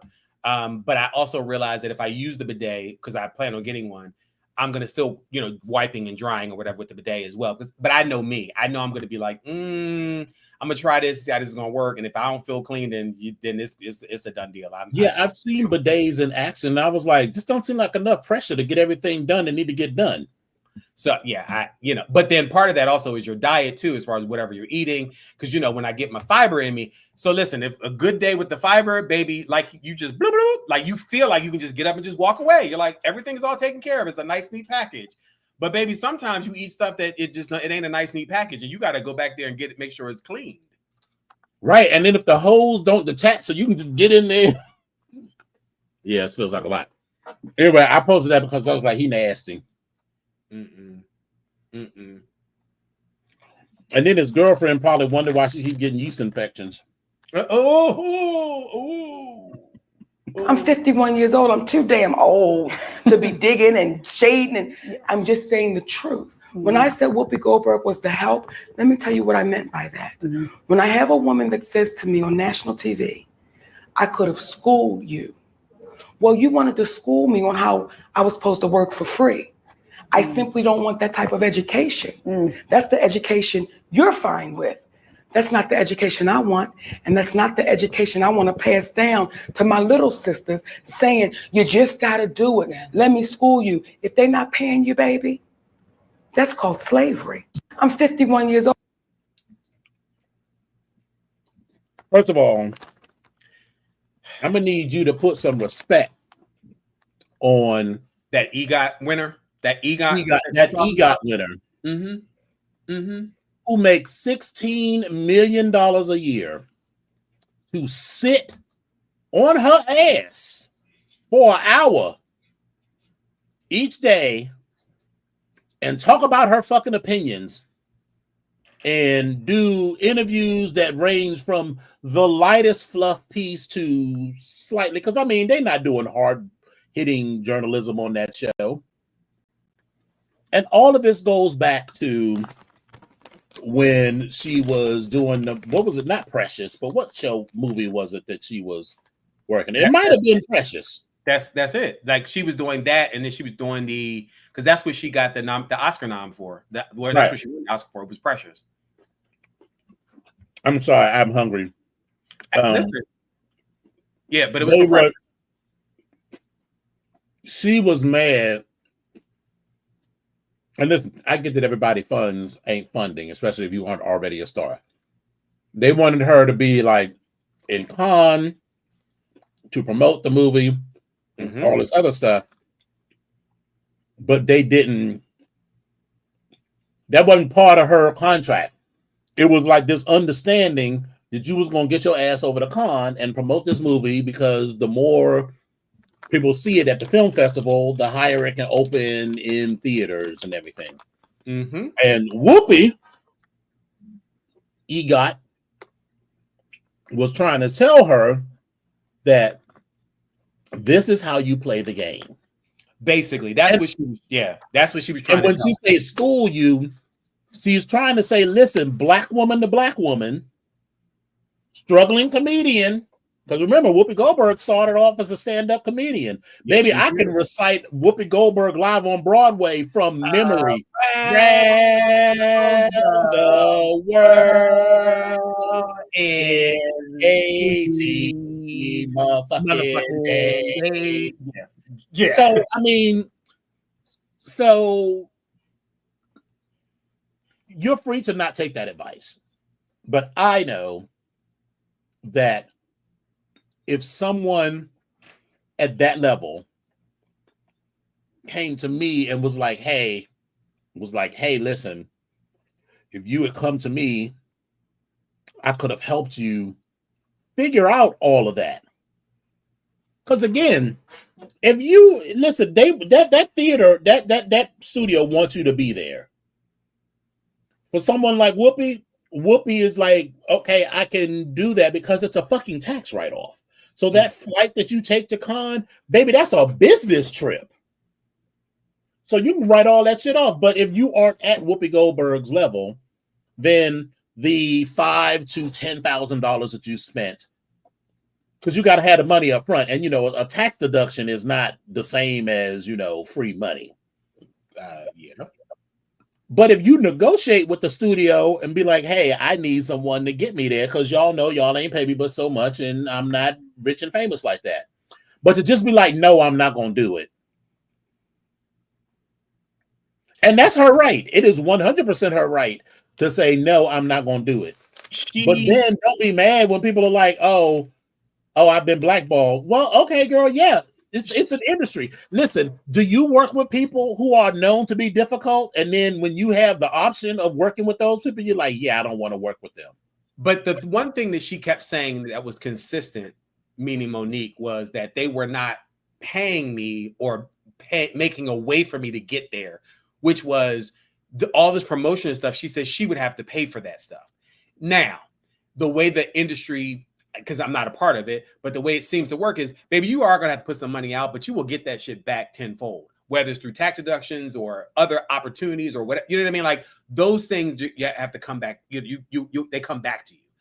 And I don't necessarily know if she had that type of money to do all the things they wanted her to do. That's what I think her complaints stem from. It's called hustling. Well, yeah, but I'm just saying that was the basis, if I remember correctly, of at the when this first started. That's what she kept mentioning. Okay, sure, whatever. Day one of marriage, it's like everything completely changed. Day one of marriage. You want to talk about our wedding day? I don't know. I thought I was having a great day. You were looking at all the women at our wedding with your boys, having conversations about them and their body parts. I don't remember that, but you don't remember that. No, I don't remember. You definitely did, and I felt very disrespected. And I'm like, okay, this is our wedding day. This is how things are going to start. Well, I mean, most women know that guys are going to look. I just felt like that was... It's not a problem with looking. It's a problem looking on our wedding day and talking it out with your boys right in front I of didn't know it was that blatant, but... You're supposed to be focused on your wife on your wedding day. Day one. Couldn't have been me. It's so... I mean... I'm talking about for her.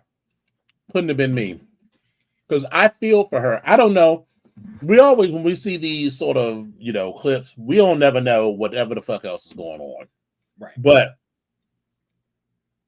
that's just super disrespectful on your wedding day of all days to be standing there with your wife or within earshot of your now wife or soon to be wife that day. And we're like, God damn, she got a old fat ass. That's just rude. Yeah, it is. It is. And to be like, oh, well, most women understand that guys are going to look.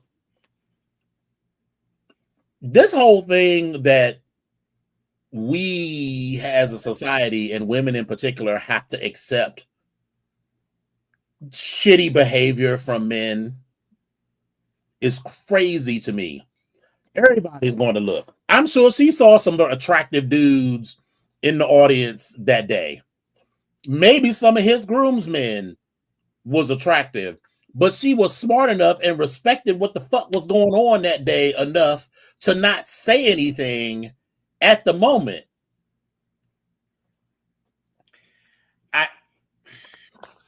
That's why I say it couldn't be me, because I'd have called his ass on it right there. Well, maybe because we'd have spent all this money and I didn't want to be embarrassed, but that clip was, part of this situation was like 10, 15, 20 years ago from the pictures in the wedding. We would have been talked about this long before now. But the other part of this is she knew that that's how he was before she married him. She knew that. If you've been around this man enough time, you would know this is what he's going to do. Now, if it every was time y'all went out to dinner, he was looking at other women. And if it was an issue, then that's when it should have been talked about before you even got to the wedding part. Like, you should have had this conversation. Right.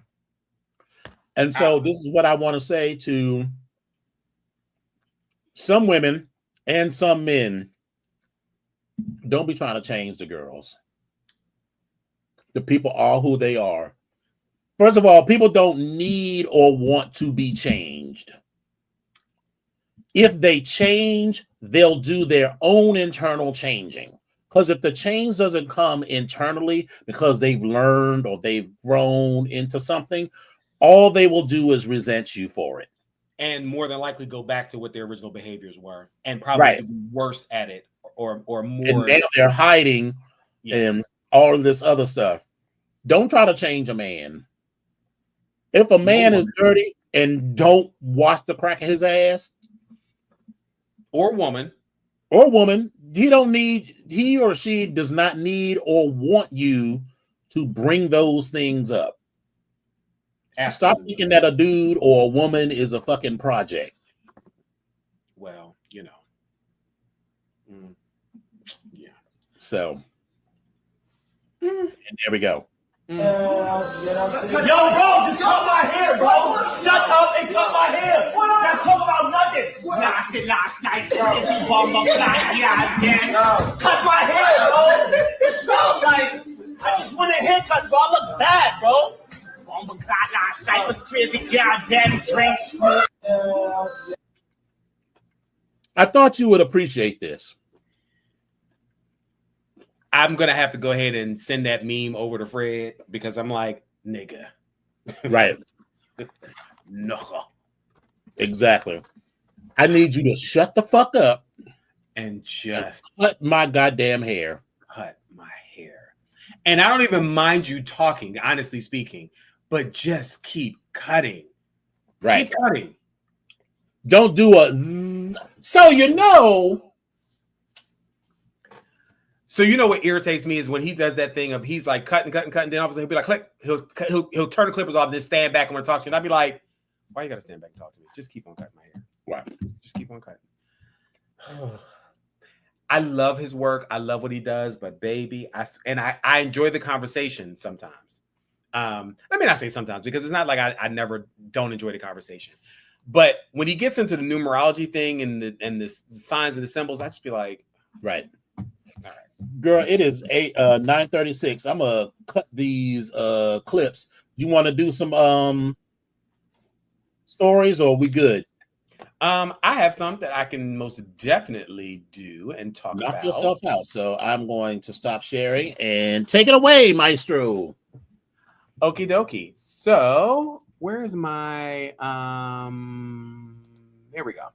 So I have a couple of little stories. There we go. A couple of little stories. Okay, so listen. We already know tomorrow's Thanksgiving, and I figured this little story would be interesting just in general. But in any event.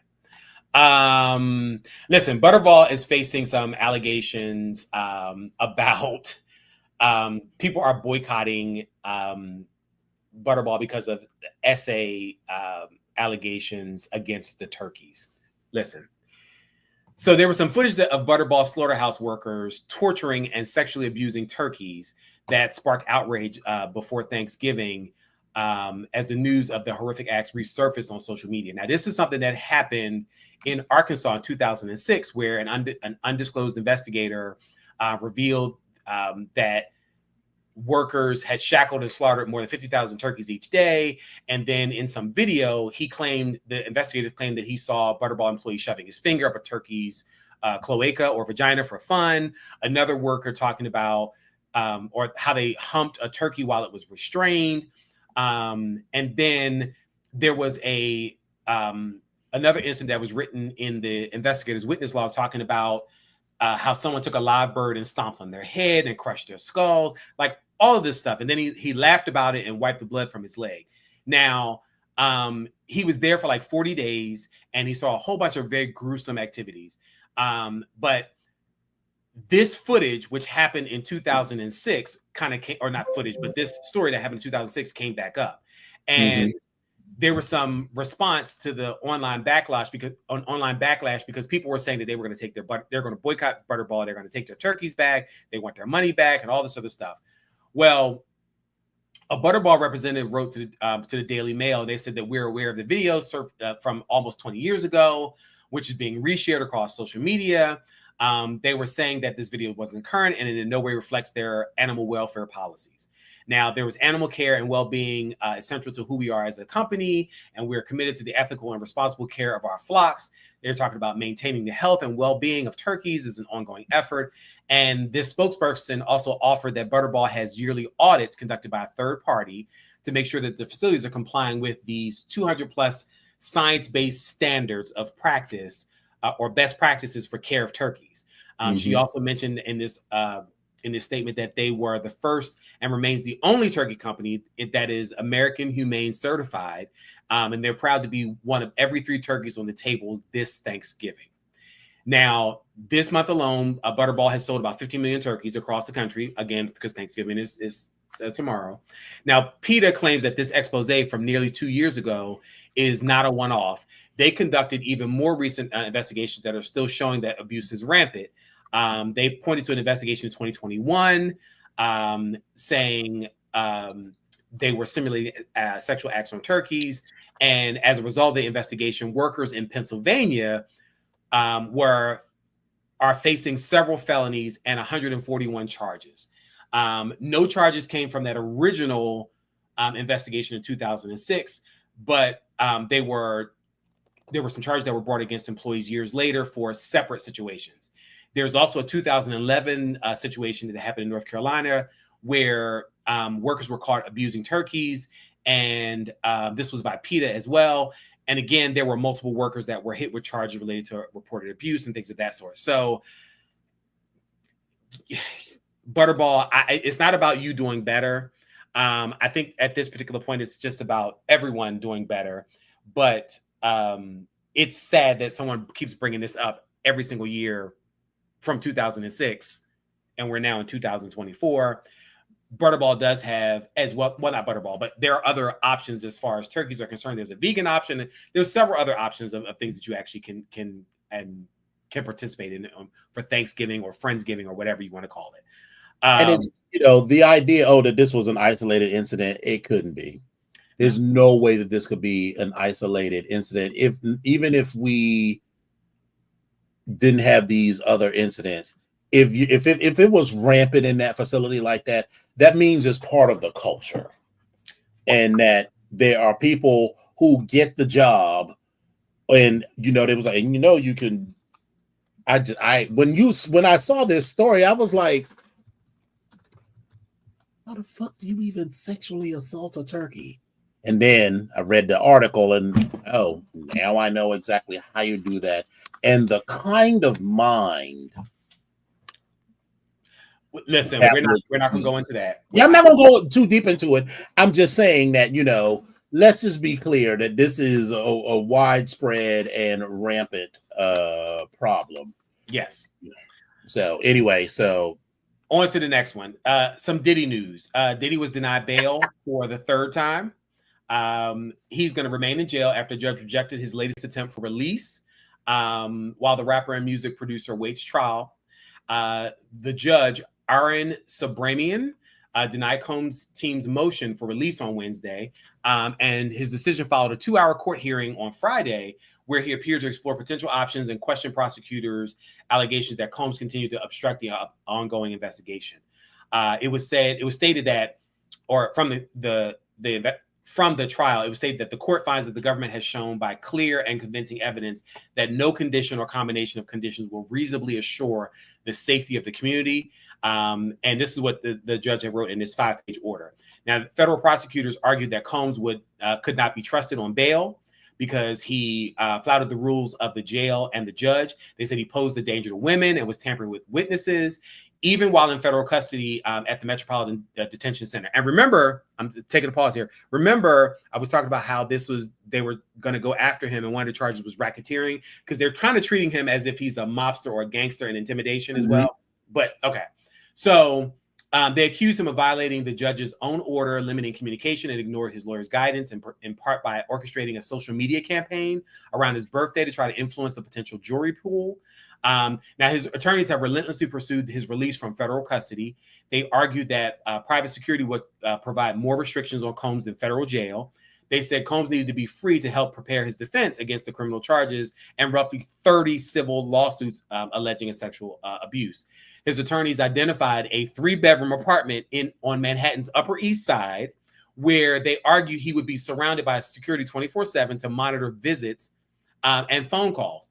Under their proposed bail package, Combs would have posted a $50 million bond. And during the hearing, like I said, the judge scoffed at the suggestion that Combs could stay at his home in Miami with a boat dock, saying that's not going to work. So listen, we shall see what this is going to bring again. But unfortunately, you're going to have to sit here and wait until we go to this trial. So that's where we are.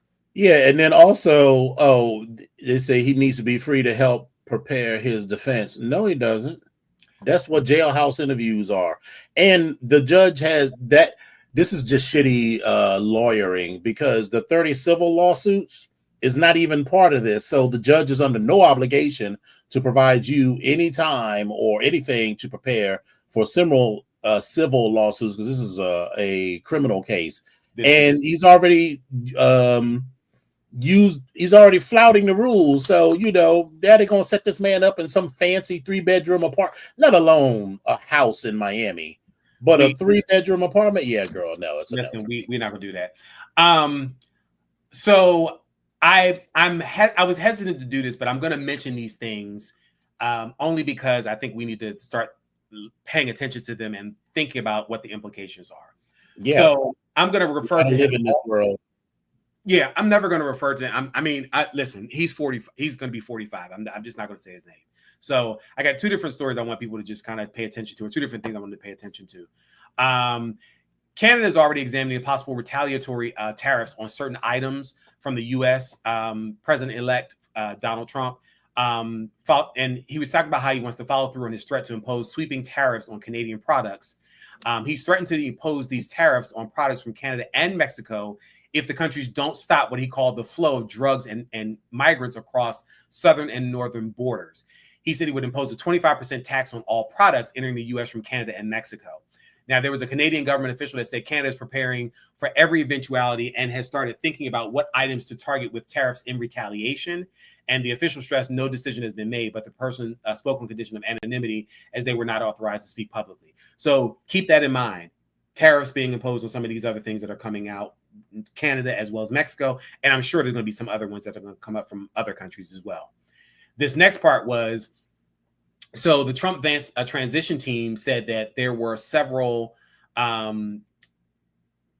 cabinet picks and administration appointees that were targeted in violence.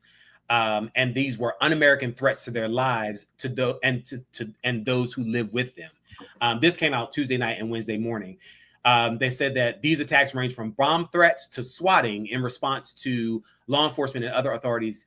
In response, law enforcement and other authorities acted quickly to ensure the safety of those who were targeted. And President Trump, it's been said that President Trump and the entire transition team are grateful for their swift action. Now, just as an FYI, the FBI said in a statement that it is aware of numerous bomb threats and swatting incidents targeting incoming administration nominees and appointees, and is working with other law enforcement on this. Now, they're here to take all potential threats seriously, and as always, they are encouraging members of the public to immediately report anything in case they see anything. But if you didn't know, swatting is actually a criminal hoax that involves falsely reporting a crime such as a mass shooting or a bomb threat or something with the intention of getting police to arrive at a certain location, which actually, if you draw your resources on one side, then you're leaving something open on the other side. So just keep that in mind. So I got two things to say: thoughts and prayers. And I forget what the hell else I was going to say. So thoughts and prayers. Thoughts and prayers. But I'm going to go on. So listen, I'm going to share this as well. Now, I don't know why I got so tickled at these two jokes over the weekend, but baby, I need to share these with you all. Now, are they politically correct or whatever? I don't really know, but all I know is they was fun. I couldn't get myself together. Okay, listen. So here's the first one. What does masturbation and brain damage have in common?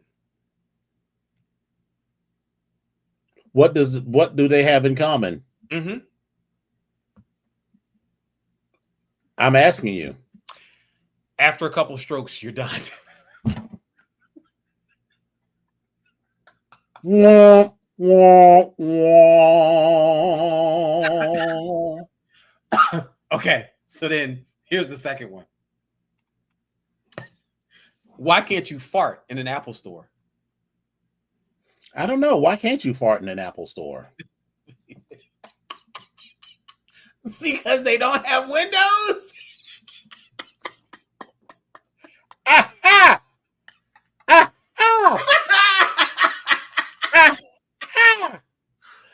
Well, I am glad you were tickled. Listen, when I tell you this story tickled my soul, that Apple Store thing, I could not get it together. I was laughing with Cortland. Oh my God, I couldn't get myself together. But anyway, I just want to share those two dad jokes. Okay, so listen. We are aware of the fight that happened on Netflix between Jake Paul and Mike Tyson, where Jake Paul won and Mike Tyson lost. But listen, there are 5 other world champions that have called Jake Paul out since he beat Mike Tyson. And I'm going to just name a couple. And now listen, I don't do the sports ball thing. So some of these names, I'm going to probably jack them up. So I apologize in advance. But there are 5 people. Artur Beterbiev, he's the reigning undisputed light heavyweight champion. He offered to face Paul, but was mostly ignored. Beterbiev is one of the scariest fighters in boxing, and he would be a massive favorite to destroy Paul if the two men were to meet in a ring. Now, Paul would probably never publicly admit it, but this is a fight he'd never take, as it would put him in a tough position. Despite massive advantage Beterbiev would have in skills and experience, he is nowhere near as well known as Paul is. Now, unfortunately, this makes him the B-side, so Paul isn't fighting anyone who is a B-side and poses a major threat. So that's the first one. The second person is Daniel Dubois, the reigning IBF heavyweight champion, called Paul out in a direct message. Now, Dubois was able to get a response, but this fight is also highly unlikely for the same reasons we aren't going to see Paul versus Beterbiev, number 1, or number 2 rather. Number 3, Julio Cesar Chavez Jr. Here's where we get into more realistic options. Chavez Jr. has the name recognition as a former world champion and the son of a boxing legend. Now, Chavez Jr. called Paul out on Instagram, and some of the reports suggested the two sides are in negotiations. Of all the fights listed here, this one makes the most sense. Now, Chavez Jr. is a shadow of the fighter he was during the peak of his career around 2011. And at 38, Chavez Jr. is 20 years younger than Tyson and still an opponent Paul would have a great chance to defeat. So that's number 3. Number 4 is Andre Ward. The former pound-for-pound king technically could call Paul out, but he did say that if the problem child mentioned his name, he would have to consider it. Because again, he said he did not technically call him out, but he said he would have to consider it. Now, Ward hasn't boxed in 7 years, but he's only 40 years old and doesn't appear to have allowed himself to stray too far out of shape. Now, the last one, Quentin Rampage Jackson. Listen, he is a MMA legend. Now, Rampage represents an interesting concept, and forget the part about doing it for no pay. That won't happen, nor should it. Jackson's prime in MMA happened more than a decade ago, so I just want to frame that for you. But Quentin did a post on X, and he said, "Yo, Jake Paul, watch how you talk to MMA royalty. I'll fight you in MMA, no weight class for no pay. That's a great deal, but I bet you won't." He says, "Stop disrespecting people in my fucking sport, homie. You fighting Tyson was your last straw. Go back to boxing wrestlers." Jake Paul responded and said, "Dear Connor, I know you told my team you would fight me at 170 pounds. That's never happening. But let's run it in MMA, no weight class, just like how it used to be done, but you won't." Now, Rampage is 46 years old, and the last time he competed was in December of 2019, where he lost to another competitor. But Rampage is one of the greatest personalities in combat sports history, and he would do his part to promote the fight and make it a spectacle. But unless Paul is done fighting in mixed martial arts, I'd say this one has some potential. But here's the thing. If Quentin Jackson decides that he wants to step into that ring and fight Jake Paul, who does have some MMA experience, I think he has like 7-8 fights or whatever, Quentin would in my opinion, would beat the brakes off of Jake Paul and think nothing of it and go on like it's a normal day, like he's going to go to Royal Farms afterwards and go get him a 5-piece chicken tender meal. That's my opinion. But you do realize that there's been some backlash about the Netflix fight with Mike Tyson and Jake Paul. But this is coming from an article that was found in a tech article online. There was a request to approve a class action suit estimated at approximately $2.75 million that was filed with the Central District Court against Netflix on Wednesday, and it was where the lawsuit alleges severe disruptions in the live broadcast of the fight. And according to the plaintiff, these disruptions made it impossible for Israeli subscribers to watch the fight live, despite the promotional assurances from Netflix. Now, the lawsuit was filed by an attorney and his wife, who are avid boxing fans, and they claim to pay $15 a month for Netflix streaming services, which include live events. And the plaintiffs argue that Netflix failed to deliver on its promise to stream the fight, which was marketed as its official entry into live sports broadcasting. And according to the claim, technical glitches plagued the broadcast, leaving screens frozen and unwatchable. Now, the plaintiffs assert that many Israeli subscribers, estimated at around 100,000, stayed awake until 3 a.m. local time to watch the event, but were left disappointed and frustrated. The lawsuit alleges Netflix did not issue any acknowledgement of responsibility or offer compensation to its customers, compounding the customer dissatisfaction. Now, the case also highlights that a similar class action lawsuit was recently filed in the U.S. regarding the same broadcast issue. However, the Israeli lawsuit focuses solely on local customers, and at this stage, Netflix has yet to respond to the claims, and no ruling has been made. This is 2024. We are living in a very litigious society, and I just don't.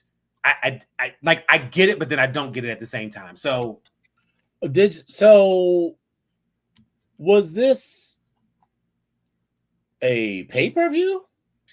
No, this was on Netflix, because again, yeah, that's what I'm saying. So if it's not pay-per-view, then okay, so there was one. I mean, I don't know that I'm playing devil's advocate, but I'm like, so you want money because one show couldn't come through? I mean, that just feels like a lot to me. But listen, like you said, we live in a litigious society. That's where we are. That is actually where we are. I'm just going to point out these birthdays in the last week. Rich Little is 86. Gene Terrell from the Supremes is 80. Ben Stein turns 80, along with another actor who had a birthday in the past week, John Larroquette, who turned 77. TV personality Bill Nye the Science Guy, he turned 69. Dancing with the Stars judge Bruno Tonioli is 69. Ruben Santiago Hudson is 68.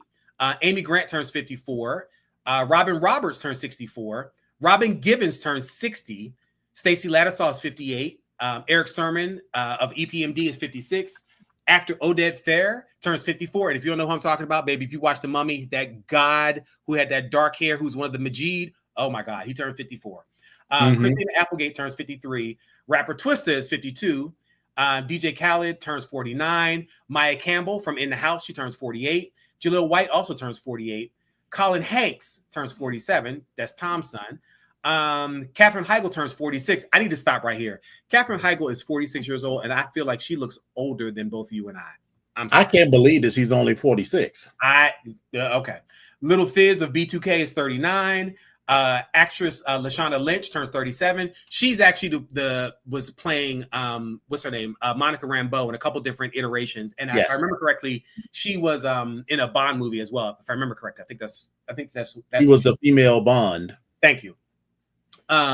Reality star Nicole Snooki Paluzzi turns 37, which is another one. And I'm like, you're only 37? That's where we are?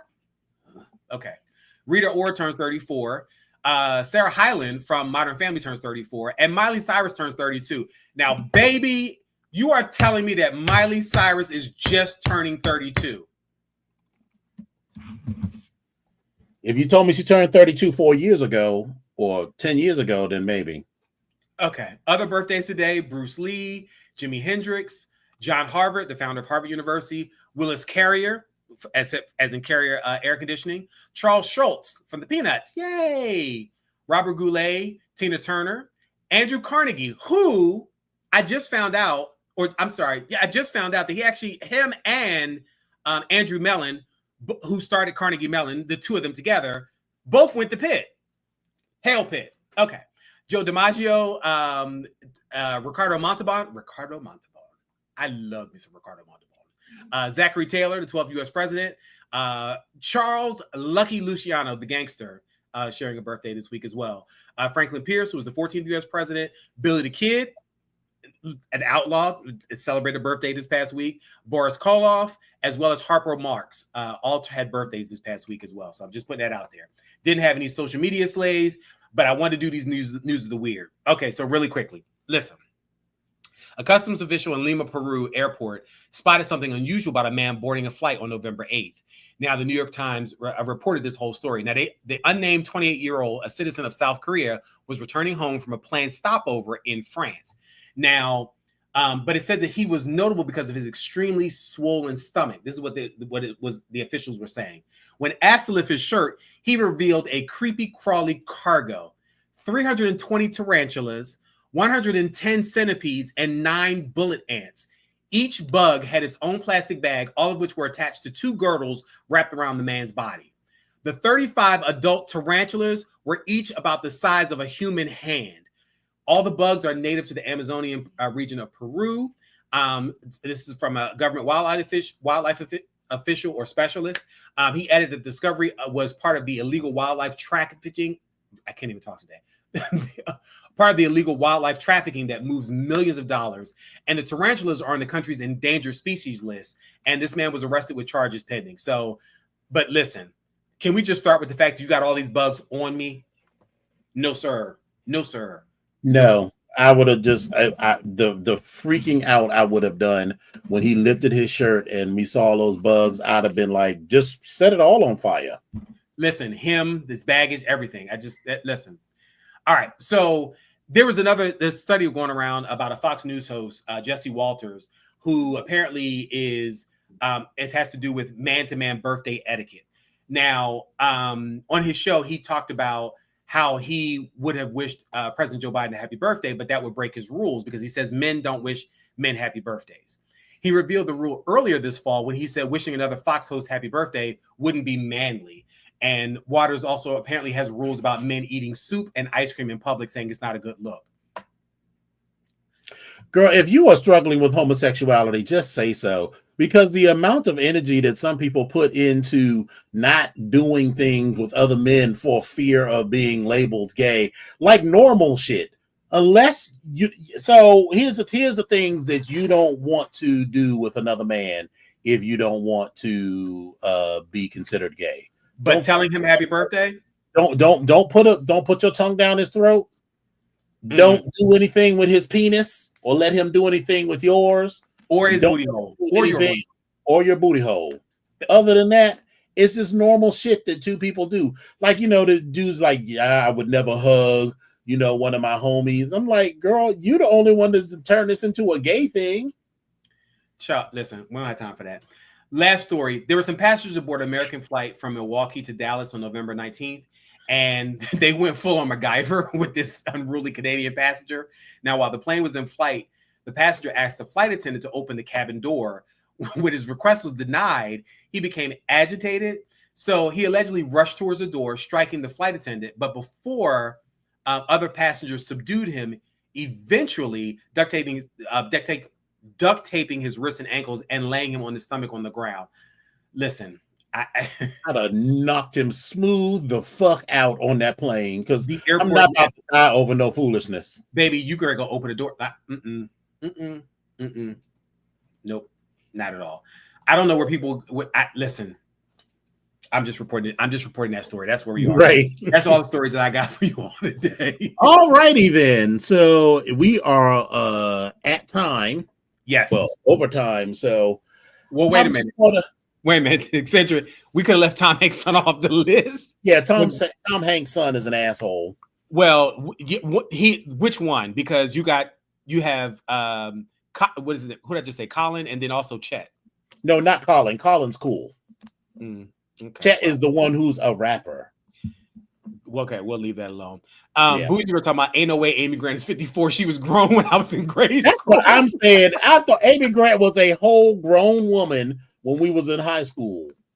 Listen, and Bougie, I didn't know that. I didn't know both of them did. I did not know that. But again, that's that whole connection when you start talking about the city and Pittsburgh and everything else.